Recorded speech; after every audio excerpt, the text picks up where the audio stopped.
अगर ये 57 organisation of Islamic cooperation countries का प्रेशर झेल पाता है तो उसके पीछे एक बहुत ही मेजर रीज़न है यूएसए का सपोर्ट। यूएसए का financial support, psychological support, media का सपोर्ट, ये हमेशा इजराइल की हेल्प करता है। ऑलरेडी आप अगर देखो तो यूएस हर साल ऑलमोस्ट 3.8 बिलियन डॉलर्स दे देता है इजराइल को। ये बहुत बड़ा अमाउंट है। आप अगर सोच कर देखो तो इजराइल का जो टोटल डिफेंस बजट है ये है रफली 20.5 बिलियन डॉलर्स।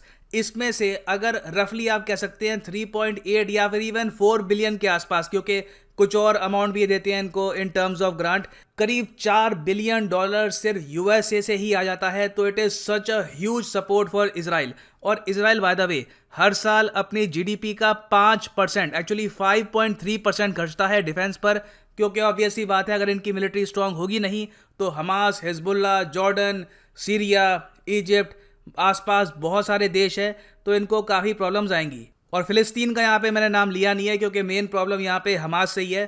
फ़िलिस्तीन के जो नॉर्मल लोग हैं सच वो इजराइल को इतना डैमेज करते नहीं है। खैर, तो ये तो मैंने आपको बता दिया इजराइल का डिफेंस बजट। कंपैरिजन के लिए जान लो, पाकिस्तान का डिफेंस बजट है 10 से लेकर 11 बिलियन यूएस डॉलर्स।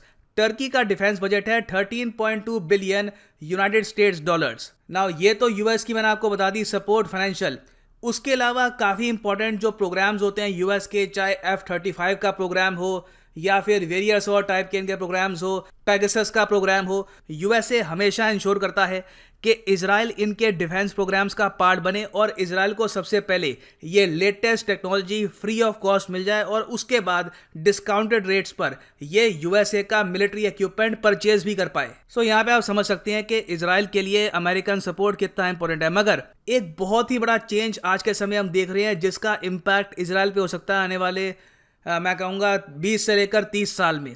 चेंज यहाँ पर यह है कि जो यंग अमेरिकन्स हैं, जो आज के समय युवक हैं यूएसए में, ये अब ज़्यादा प्रो पैलेस्टीन हो रहे हैं और एंटी इजराइल हो रहे हैं। ये एक ट्रेंड देखा गया यूएसए में। और हाल ही में जब यूएसए में प्रोटेस्ट हुए तब देखा गया कि एक्चुअली बहुत सारे कॉलेज स्टूडेंट्स इजराइल पर प्रेशर डाल रहे थे कि गाजा की बॉम्बिंग बंद करो। यहाँ पे आप देखोगे इस पे आर्टिकल भी है द इंडियन एक्सप्रेस का, from support to Israel youth in America. जो यंग लोग हैं यूएसए में, कॉलेज स्टूडेंट्स, 18-20 साल से कम के जो आयु के लोग हैं, ये आज के समय एक जनरेशन शिफ्ट कर रहे हैं और अब ये बन रहे हैं प्रो फिलिस्तीन। फिलिस्तीन का यहाँ पे सपोर्ट बढ़ता जा रहा है यूएसए में। नाउ इस सब का रीज़न क्या है, ये अचानक से यहाँ पर क्यों हो रहा है? वेल, पहले तो आपको समझना होगा कि अभी के लिए टोटल अमेरिका में इजराइल के प्रति कितना सपोर्ट है और ये सपोर्ट एग्जिस्ट भी क्यों करता है। अभी के लिए आप अगर देखो तो पूरे अमेरिका की जो आबादी है उसमें से बताया जाता है कि 70 से लेकर 75% लोग, जिसमें बच्चे, बूढ़े, जवान, मिडिल एज के लोग, सबको आप अगर काउंट करते हो तो एक बहुत बड़ी पॉपुलेशन 70% आज भी सपोर्ट करती है इजराइल को। हाँ, जब इनसे ये पूछा जाता है कि क्या आप इजराइल की बॉम्बिंग को सपोर्ट करते हो ऑन गाजा या फिर फिलिस्तीन, तो यहाँ पे जो ये परसेंटेज है ये गिरनी स्टार्ट हो जाती है ना। ये तो मैंने आपको बताया टोटल यूएस पॉपुलेशन के बारे में। फिर अगर हम बात करें उन लोगों की जिनकी एज 30 से कम है, जिनको आप काउंट करोगे एज यंग पीपल, तो इनमें देखा गया कि 55% सपोर्ट करते हैं फिलिस्तीन को। ये एक सर्वे था बाय YouGov। और सिर्फ 45% आज के समय सपोर्ट करते हैं इजराइल को। और इसका मेन रीज़न बताया ये जाता है कि सोशल मीडिया पर, स्पेशली ट्विटर पे आप अगर देखो और जगह भी आप अगर देखो, इतना हैवी कैंपेन हुआ है फ्रॉम मुस्लिम मेजॉरिटी कंट्रीज। चाहे आप पाकिस्तान से देख लो, अल जजीरा का कैंपेन है, मुस्लिम मेजॉरिटी कंट्रीज बहुत सारी हैं। आप अगर देखो टर्की का भी खुद का मीडिया है, कतर का खुद का मीडिया है आज के समय, सऊदी अरेबिया भी कोशिश कर रहा है कि इनके खुद के यहाँ पे आर्टिकल्स आए, गल्फ न्यूज़ के आर्टिकल्स काफ़ी फेमस हो रहे हैं। तो ऐसे आर्टिकल्स में ज़्यादातर जो पिक्चर प्रेजेंट होती है वो ये है कि इजराइल है एक बहुत बड़ा अग्रेसर और गाजा के लोग यहाँ पे सफ़र कर रहे हैं बिकॉज ऑफ इजरायली अग्रेशन। तो जब आप ऐसी पिक्चर प्रेजेंट करते हो तो ऑब्वियस ही बात है एक न्यूट्रल आदमी जिसको इसके बारे में ज़रा पता नहीं है, हिस्ट्री के बारे में ज़रा पता नहीं है, तो उसका माइंडसेट यहाँ पर यही बनेगा कि इजराइल तो यहाँ पे गलत कर रहा है, इनके लोग भी बहुत कम मरे हैं। इजराइल का अगर एक आदमी मरता है, ये इसके बदले में गाजा के मतलब 10, 20, 30 ही मार देते हैं। तो एक तो फैक्टर यहाँ पे बहुत बड़ा ये है। मैं आपको बता रहा हूँ कि हर कंट्री आज के समय अपना खुद का सरकारी मीडिया बहुत प्रमोट कर रहा है, भारत हमेशा की तरह काफ़ी हद तक लेट है। हम लोग अब जाके डीडी इंटरनेशनल पे काम शुरू कर रहे हैं, पता नहीं 2-3 साल बाद प्रॉपरली ये तैयार होगा, फिर इसको पता नहीं कैसे प्रमोट करते हैं। खैर, भारत का तो डीडी इंटरनेशनल अकेला होगा ना। इजराइल फिलिस्तीन के इशू को लेकर सारा मुस्लिम वर्ल्ड इकट्ठा हो जाता है, बहुत से कंट्रीज हैं, इनका मीडिया इकट्ठा एक नैरेटिव पुश करता है, तो इसका काफ़ी बड़ा इम्पैक्ट पड़ा है इवन ऑन यंग अमेरिकन्स।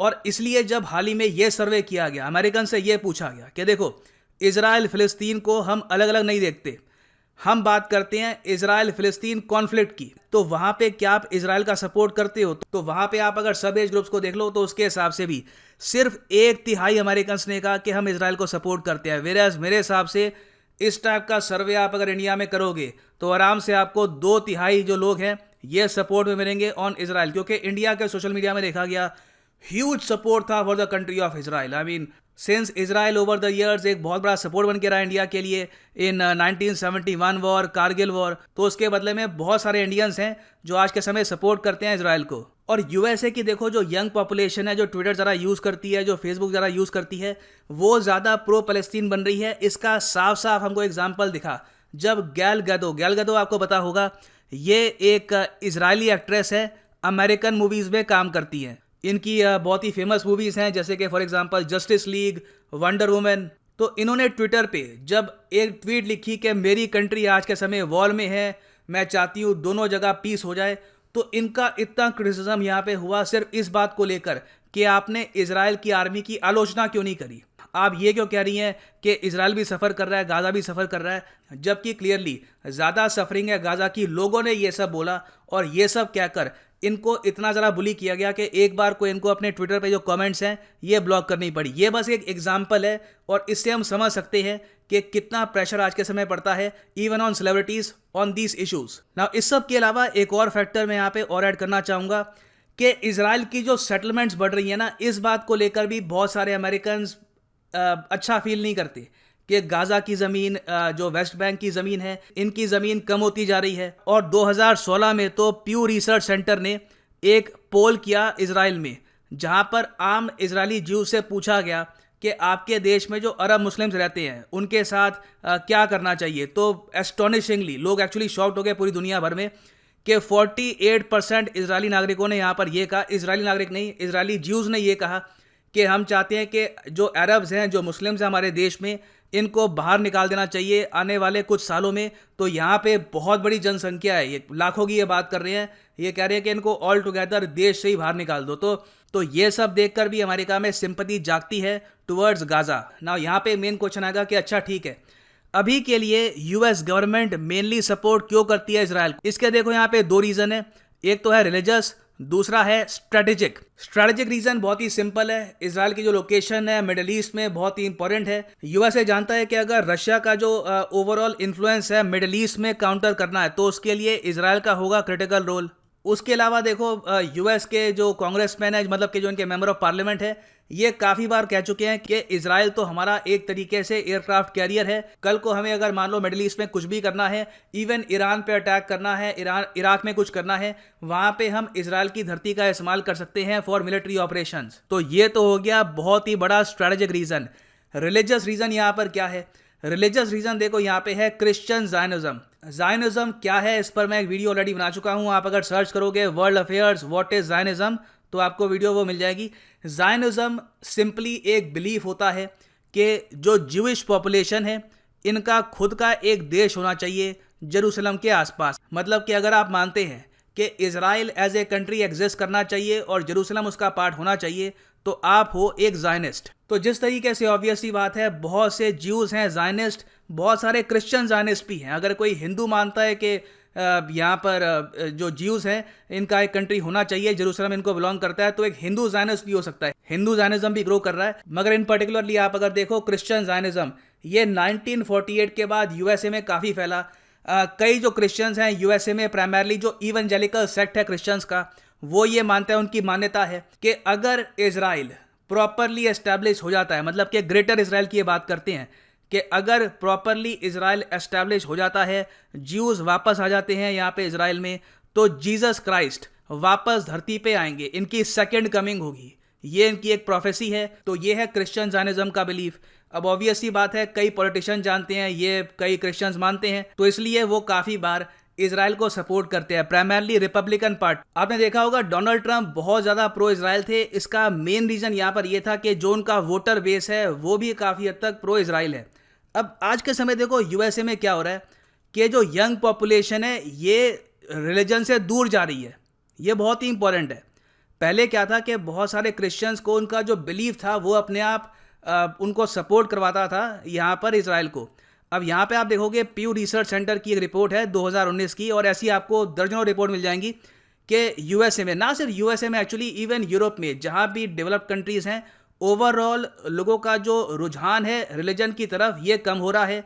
लोग ज़्यादा इररिलीजियस बन जाते हैं, लोग और कल्चर्स और कस्टम्स को भी एक्सेप्ट कर लेते हैं उस हिसाब से कि जो भी उनको सूट करता है। तो जैसे जैसे क्रिश्चियनिटी की तरफ लोगों का जो लगाव है यूएसए में ये कम हो रहा है, ऑटोमेटिकली हम ये भी देख रहे हैं कि जो यंग पॉपुलेशन है वो भी काफ़ी हद तक अब इतनी प्रो इसराइल नहीं रही। और यहाँ पे आप देखोगे ये एक और आर्टिकल है, ऐसे आपको कई आर्टिकल्स मिल जाएंगे। यूएसए में ऑलरेडी बताया जाता है कि 25% लोग कहते हैं कि उनका कोई भी रिलीजन नहीं है, वो किसी भी रिलीजन से खुद को जोड़ के नहीं देखते। उसके अलावा देखो यहाँ पर रेस और एथनिसिटी का भी एक फैक्टर आता है। यूएसए आज के समय एक काफ़ी हद तक मल्टी एथनिक कंट्री बन चुका है, इन द फ्यूचर और भी बनेगा। यूएसए में देखो जो कॉकेशियन लोग हैं, इस टाइप के लोग, वाइट स्किन के लोग जिनके लाइट कलर्ड बाल हैं, नीली आंखें होती हैं, या फिर आप देख सकते हैं वाइट स्किन जो लोग हैं, इनकी आबादी यूएसए में लगातार कम हो रही है। जो और एथनिसिटी के लोग हैं, लटीनोज हैं, उसके अलावा अफ्रीकन अमेरिकन हैं, कुछ हद तक मैं कहूँगा स्मॉल परसेंटेज में इंडियंस हैं, इवन कुछ हद तक चाइनीज़ अमेरिकन हैं, इनकी जनसंख्या बढ़ रही है। और प्रिडिक्शन अभी के लिए ये है कि यूएसए में जो वाइट पॉपुलेशन है ये बन जाएगी, एक माइनॉरिटी बन जाएगी 2045 तक। तो ये भी देखा गया है कि जो बाकी रेस के लोग हैं, अफ्रीकन अमेरिकन, लटीनोस, ये भी इजराइल को इतना सपोर्ट करते नहीं हैं जितने कॉकेशियन करते हैं, जितने वाइट स्किन लोग यहाँ पर करते हैं। तो ये भी होगा एक काफ़ी बड़ा रीज़न जिसकी वजह से भविष्य में यूएस ओवरऑल आपको इतना ज़्यादा सपोर्ट में नहीं दिखेगा इजराइल के।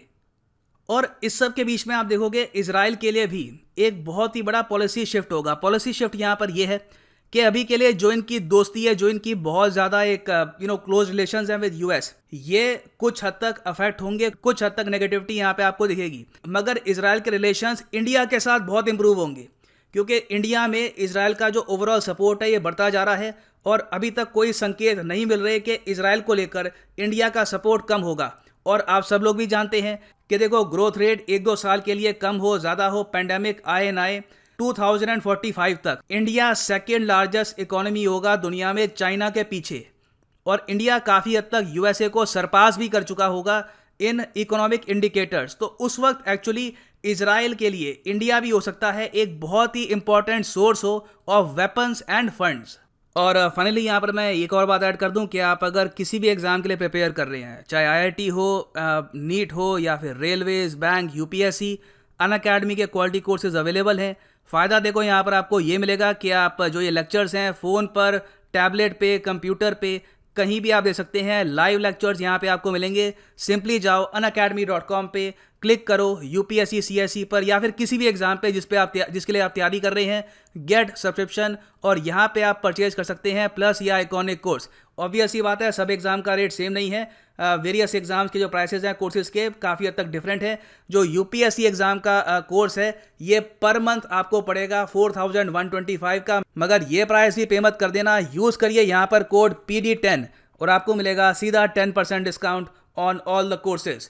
सो use the code PD10 and save money. इसी नोट के साथ यह है वीडियो का अंत। Thank you for listening and as always God bless you all.